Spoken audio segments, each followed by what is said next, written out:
Bonjour tout le monde, c'est Athéna et Alpha de chez les Reptile Passion et dans cette vidéo, on va vous parler des différentes maladies dont les geckos à crête peuvent souffrir. Donc commençons par le MBD ou le Metabolic Bone Disease qu'on dit en anglais. Donc ça en fait c'est une maladie des os qui va causer des déformités dans le corps d'un gecko à crête. Puis ça c'est malheureux à dire mais souvent ça a été causé par de la négligence là. Ça a été causé par un manque de calcium, là. Ou on pourrait même dire, ben ça dépend, là, mais ça pourrait aussi être un problème génétique, là, si mettons le gecko il a de la misère là, à absorber le calcium, là, mais c'est rare. La plupart des cas ils sont reliés à la maltraitance, malheureusement.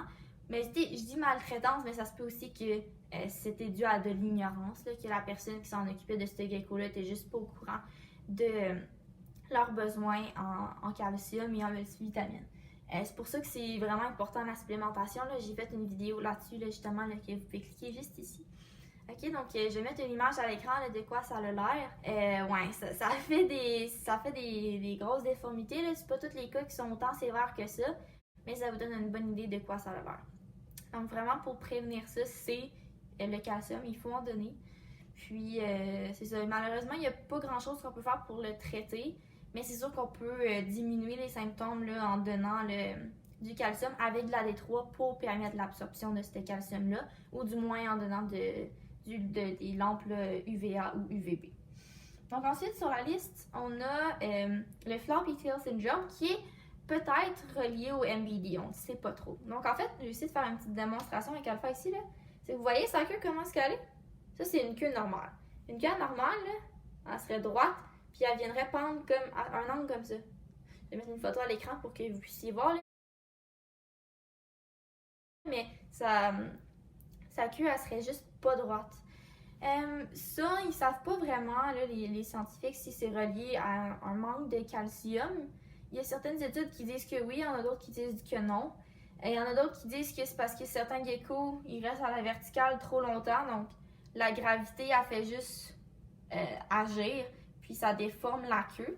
T'sais, c'est pas quelque chose là, nécessairement qui va impacter le gecko, mais ça se peut que votre vétérinaire il vous dise là, qu'il vous recommande de faire amputer la queue.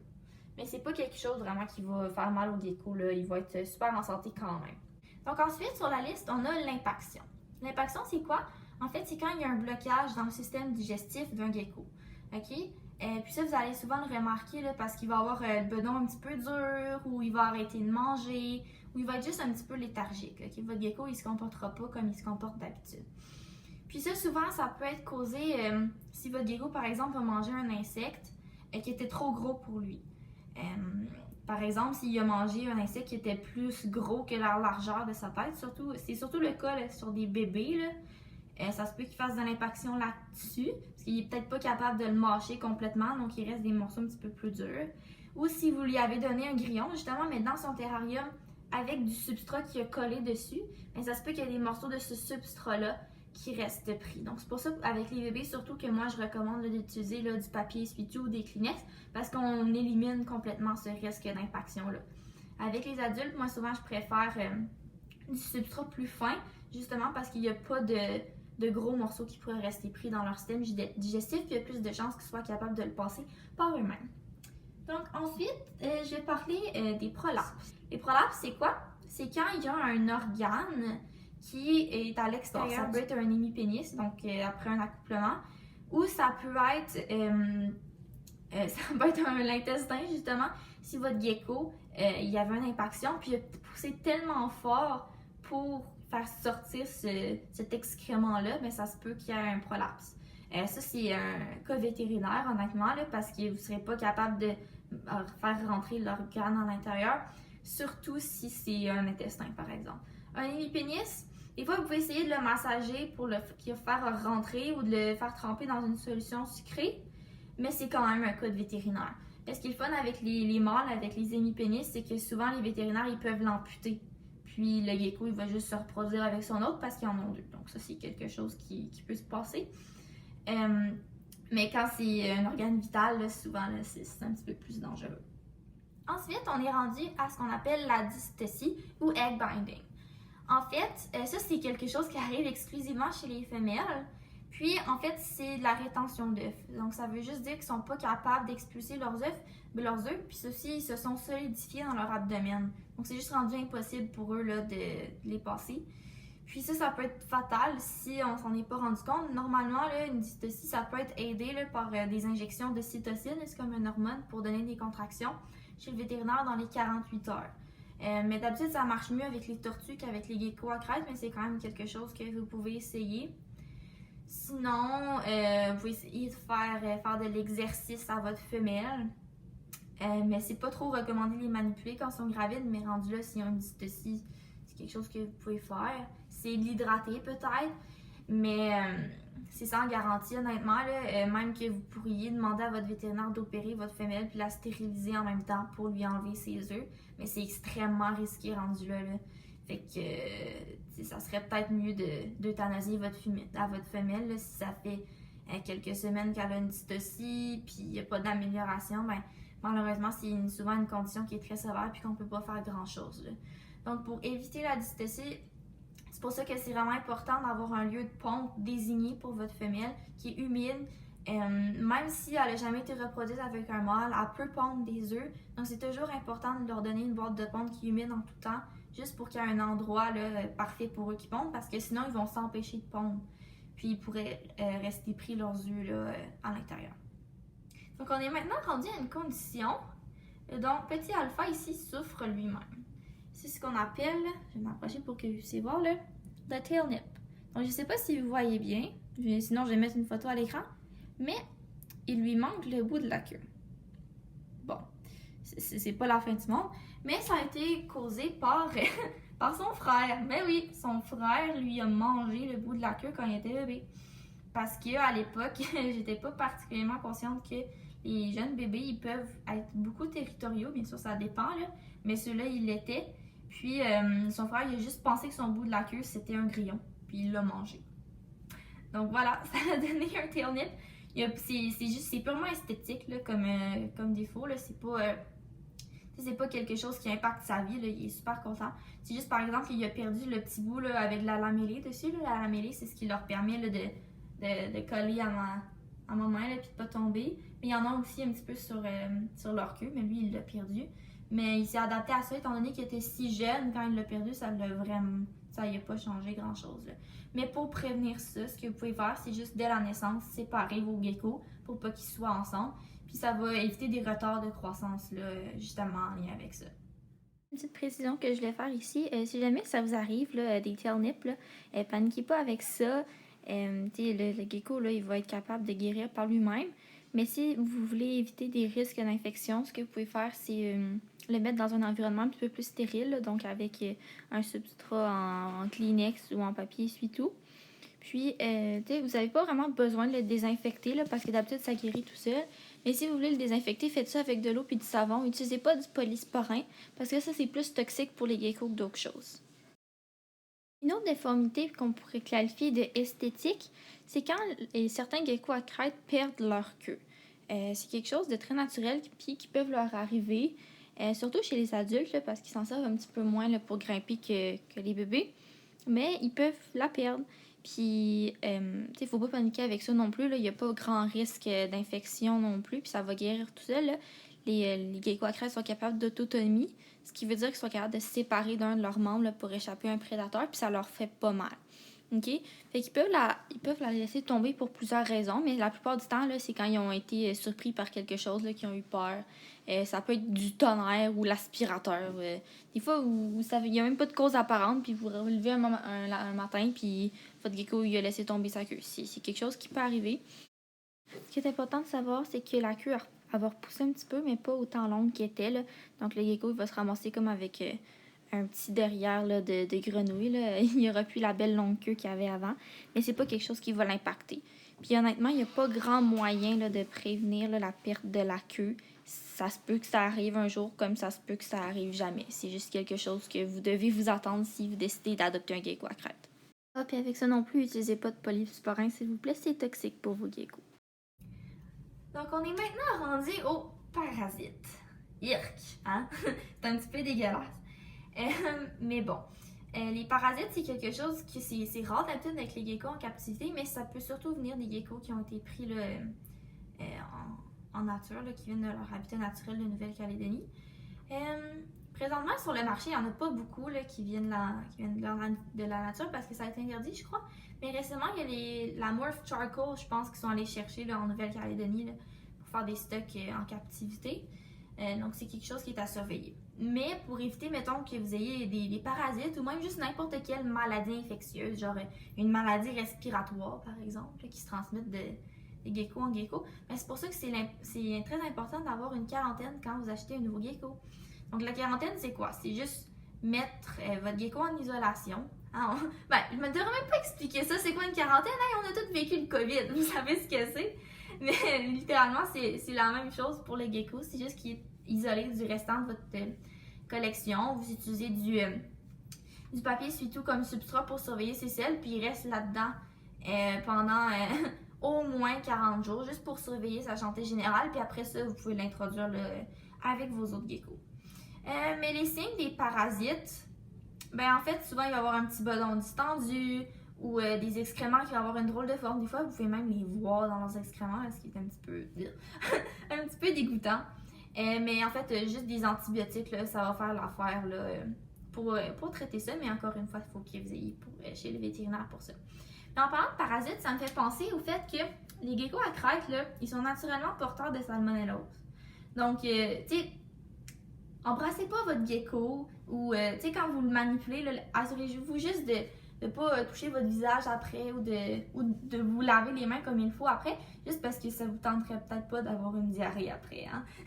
Donc, ouais, c'est ça. Juste quelque chose à savoir parce que moi, je le savais pas quand j'ai eu les petits geckos au départ. Donc, en parlant de parasites, je vais vous parler des mythes. Les mythes, c'est quoi? C'est comme des petites bébites là, qui sucent le sang de votre gecko. C'est des genres de poux, mais pour reptiles. OK? Donc, ça va ressembler à des petits points noirs sur leur flanc. Là. Souvent, vous allez les retrouver là, proche de leur mâchoire là, ou dans leurs aisselles. Là. Donc, quand vous avez un nouveau gecko là, ou que vous voulez en acheter un, c'est quelque chose à vérifier. Hein? Vous pouvez vérifier, par exemple, si votre gecko, là, si vous l'entendez respirer, ça, c'est un signe d'une infection respiratoire. Donc, achetez pas ce gecko-là, à moins que vous voulez faire une rescue. Puis ça, c'est bien quelque chose que j'encourage. C'est bien. Mais si vous êtes débutant, c'est peut-être pas quelque chose que vous devez regarder. Puis c'est ça, regardez si les aisselles, ils n'ont pas de petits points noirs. Là. Mais des mythes, c'est pas la fin du monde. Là. En animalerie, là, ils vendent là, une petite lotion là, que vous pouvez appliquer là, pour que les mythes là, ils disparaissent. Donc c'est facile à s'en débarrasser de ça aussi. Mais je voulais juste faire la parenthèse sur le fait que c'est important de s'assurer que votre gecko il est en santé et que justement il n'y a aucune de ces maladies-là avant de l'acheter, surtout si vous êtes débutant. En parlant d'infection respiratoire, c'est quelque chose qui peut arriver à votre gecko si c'est trop humide dans son terrarium. Par exemple, si l'humidité est toujours à 90% parce que vous ne la laissez pas descendre à 50 pendant la journée, ça se peut qu'il développe une infection respiratoire. Puis ça, vous allez l'entendre. Vous allez entendre votre gecko qui respire, puis c'est comme si ça scillait. Donc ça, c'est quelque chose auquel il faut faire attention, juste pour les bons niveaux d'humidité. Mais avec des antibiotiques, ça se traite bien. Ce qu'il faut faire attention, c'est que les geckos à crête, là, ils font certaines vocalisations. Ils font le de reproduction, mais ils sont aussi capables de siffler, comme des petits oiseaux. Puis ça ressemble drôlement au bruit que les infections respiratoires font. Mais il ne faut pas les confondre les deux. C'est juste que les petits sifflements, en fait, mais ça sera pas régulier, là, ça va être irrégulier, donc ils le font quand ça leur tente. Puis moi, je l'entends souvent avec mon mâle calypso, là, souvent quand je le passe, ça veut juste dire qu'il va être remis dans son terrarium. Donc, si vous entendez votre gecko faire ça, c'est pas tous les geckos qui vont le faire, mais ceux qui le font, peut-être juste le reprendre une autre fois parce que ça ne tente peut-être juste pas d'être sorti de son terrarium cette journée-là. Une autre maladie qui est reliée à l'humidité, c'est la moisissure de bouche. Oui, ça se dit bizarre, mais en anglais, c'est mouth rot. Fait qu'en fait, c'est comme si c'était tellement humide, justement, dans le terrarium que les mâchoires, ils commençaient à moisir, littéralement. C'est comme une infection, donc le tissu, il devient un petit peu nécrotique.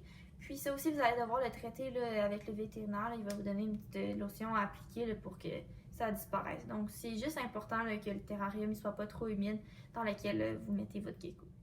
Donc, la prochaine maladie, c'est pas vraiment une maladie, c'est quelque chose qui peut arriver à chaque mois à votre gecko. Et ça, c'est quand il mue.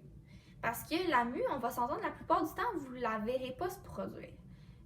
C'est votre gecko qui fait ça à chaque mois parce qu'il grandit, puis il y a comme une nouvelle peau. T'sais, nous, on desquame, mais eux, ils muent. Ils vont la manger, donc c'est pour ça souvent qu'on la verra pas, comme les serpents, qu'eux autres vont toujours la laisser derrière eux. Mais c'est aussi relié à l'humidité, mais cette fois-ci, c'est s'il n'y en a pas assez d'humidité, ça se peut qu'il y ait des morceaux de mue qui restent collés à votre gecko. Si c'est sur la tête, ou sur le corps, même sur les flancs, ben c'est pas quelque chose qui dérange. Là, normalement, le gecko, il va se gratter, puis il va être correct, puis ça va partir tout seul. Ce qui devient un petit peu plus problématique, c'est quand les morceaux de mue, ils sont pris sur le bout de la queue ou sur les membres, là, comme sur les doigts. Dans ces cas-là, il faut l'enlever parce que sinon, ça peut venir constricter le sang, puis ça pourrait faire en sorte que votre gecko, il perde donc ses doigts au bout de sa queue. J'en ai déjà vu des histoires là, où il y avait des geckos qui avaient perdu un morceau de leur queue puis qui est comme coupé à moitié parce qu'il y avait tellement de mue accumulée dessus que ça a coupé la circulation puis le membre, ben, il est juste tombé.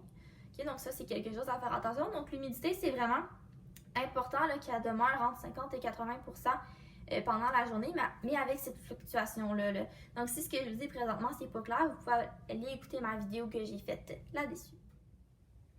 Donc, admettons que vous avez un gecko qui a de la mue qui est restée poignée dessus. Tout ce que vous avez à faire, c'est prendre un coton-tige comme ça, à le mouiller un petit peu,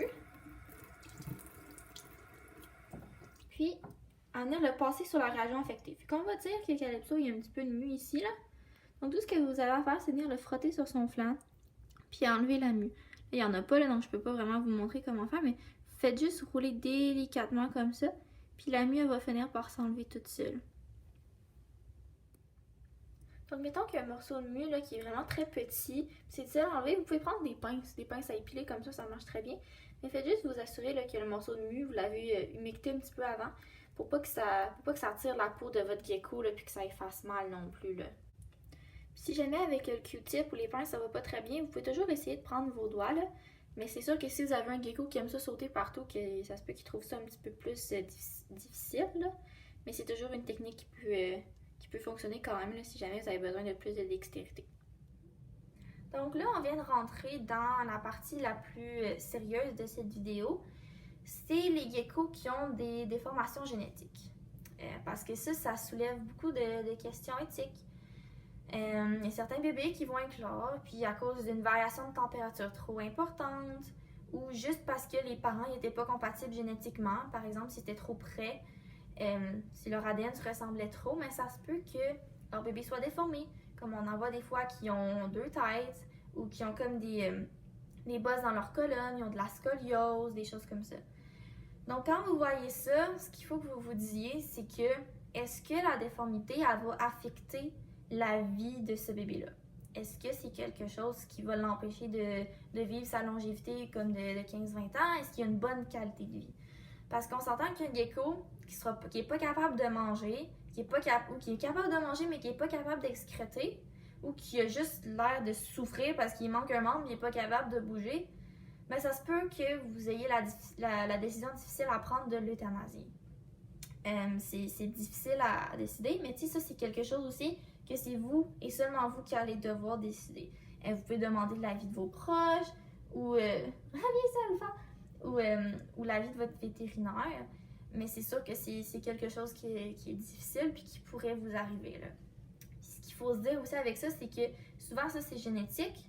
Donc si jamais c'est prouvé que c'est génétique, par exemple si vous remettez la paire ensemble l'année suivante puis vos bébés sont toujours déformés, ben ça serait peut-être un petit peu plus mature de juste arrêter de les reproduire ceux-là. Puis leurs œufs qui restent, qui sont juste fertilisés, viennent d'être pondus, même peut-être les mettre dans le congélateur. Pour pas qu'il y ait de la vie souffrante qui se développe. Là. Ça aussi, c'est votre choix, là, mais ça se peut que vous ayez à faire ça. Puis je veux vous en faire part. Mais si jamais vous ne le saviez pas, c'est la première fois que ça vous arrive, mais pour l'euthanasie, il y a différentes manières. Là. Il y en a qui vont prendre les geckos puis le mettre dans le congélateur. Il y en a d'autres qui vont aller chez le vétérinaire puis le faire euthanasier, mais ça risque de vous coûter cher. Puis il y en a d'autres qui souvent ils disent c'est la manière qui va leur causer le moins de douleur parce que c'est la plus rapide, c'est littéralement d'écraser leur crâne. C'est morbide, mais c'est parce que souvent les petits nerfs ils vont moins sentir que dans le congélateur ou qu'ils vont littéralement se sentir devenir froid, là, puis frigorifier, puis mourir. Là. Tandis que c'est un coup, c'est fait, voilà. C'est vraiment dommage. Écoutez, si vous avez d'autres reptiles puis vous voulez les donner en pâture, vous pouvez faire ça aussi. Mais c'est sûr que c'est difficile, c'est une décision extrêmement difficile à faire. Vous pouvez aussi décider de les laisser mourir à petit feu dans leur terrarium, de leur donner la meilleure qualité de vie. Mais écoutez, c'est pas moi qui vais choisir pour vous le moyen à faire. Là. C'est extrêmement délicat comme question. Mais bon, c'est sûr que c'est quelque chose que vous devez être au courant parce que c'est pas tous les petits bébés qui vont être parfaits. Voyez-vous, celui-là, là, j'ai fait une vidéo sur lui puis il y a des problèmes là, de croissance. Là. Mais étant donné que ça affecte pas tellement sa vie, mais il est encore en vie puis il mange puis il s'alimente, il est correct. Là. Ok, mais je pensais juste que c'était important d'en aborder dans la vidéo aujourd'hui parce que je veux pas vous cacher la réalité. Là. Oui, c'est le fun d'élever des geckos à crête, oui, c'est le fun de faire de la reproduction, mais il y a un revers à la médaille aussi.